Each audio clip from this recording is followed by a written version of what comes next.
Boris Johnson's own cabinet, including key figures like Rees-Mogg, are finally rebelling against Downing Street's irrational and anti-science lockdown policies.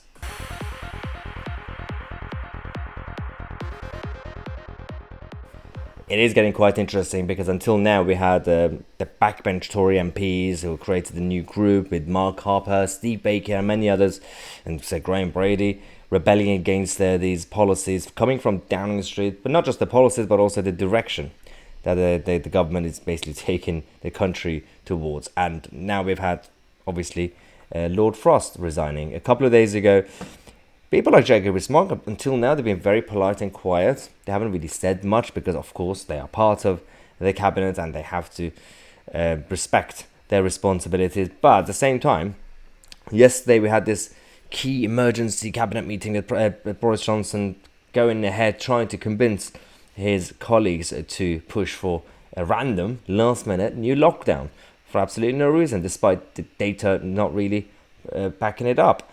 But we now had key figures in the cabinet finally standing up against these irrational policies. We've had the likes of Rishi Sunak, who decided to fight back against restrictions, Steve Barclay, Grant Shapps.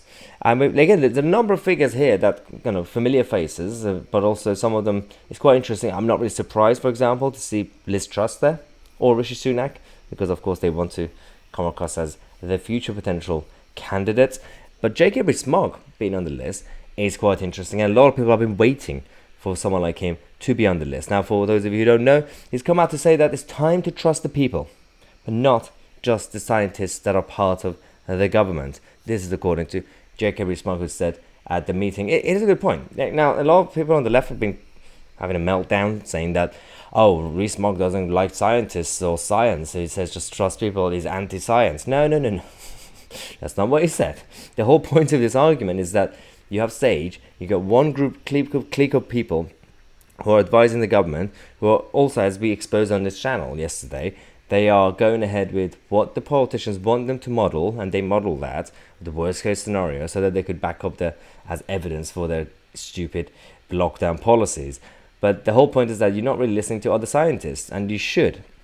Now, Rees-Mogg has also criticized the modelling coming from SAGE, suggesting that without further action, 3,000 patients a day could end up in hospital. That's according to the modelling, which has been proven to be inaccurate. Oh, who would have thought? It's not the first time, is it? Remember Neil Ferguson? He still creates new systems to be able to predict the future. Doesn't really work because, again, they keep being told to go with the worst case scenario. A tiny tweak could change everything. Now, Patrick Vallance, who's been criticised by Rees-Mogg, has come out to say that, well, the modelling that we've done also includes scenarios where the variant is less severe. Not the one that you published, not the one that you've been talking about as government, Downing Street. The one that they've been talking about is the one that says that the new variant is more dangerous than Delta. You haven't included the other scenario in that. Of course, you've done other modelling. They're all in your folders. I can tell that it's somewhere. It's somewhere in the office. We get it. But you're not really publicising it. And the mainstream media they're literally supporting you at this point, they're not really challenging the government on these models. And that's the biggest problem. But at the same time, let's be glad that some people, at least in the cabinet, are standing up to Downing Street and the idiocy that they've created in this country.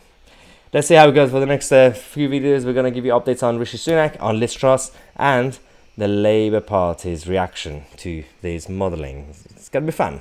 Subscribe to the channel. I'm Tousi, and we are the media.